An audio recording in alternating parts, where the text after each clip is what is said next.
High, আমি সৌমি। আজ ছিল রথ, আর সবাইকে জানাই রথের প্রীতি শুভেচ্ছা ও অভিনন্দন। আর এবছর বজবজের রথ প্রায় 35 বছর পর আবার বড়োভাবে হচ্ছে, আর সেটা টানা দেখতেই মা আর আমি চলে গেছিলাম। এটা দেখার জন্য গোটা রাস্তাতে ভিড় পুরো ভরে গেছিল। তারপর খেয়েছিলাম জিলিপি, আর রথ টেনে নিয়ে আমরাও গেছিলাম একটু এগিয়ে। দেন আমি চলে এলাম বাড়ি। তারপর রেডি হয়ে আবার একটু বেরিয়েছিলাম বন্ধুদের সাথে। আমরা গেছিলাম চৌরাস্তাতে, যেখানে রথটা টেনে এনে রেখেছিল।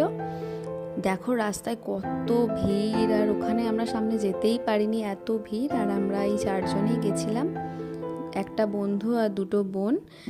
দেন চলে গেছিলাম কালীবাড়ি, এখান থেকেই রথটা টেনে নিয়ে যাওয়া হয়েছিল। আর গেছিলাম গঙ্গার ঘাটে, আর ওখানে মেলা বসেছিল, তো ওখান থেকে খেয়ে নিয়েছিলাম আইসক্রিম। তারপর আস্তে আস্তে চলে এলাম বাড়ির দিকে, খেয়েছিলাম মোমো। তো আজকের মতো এখানেই শেষ, বাই।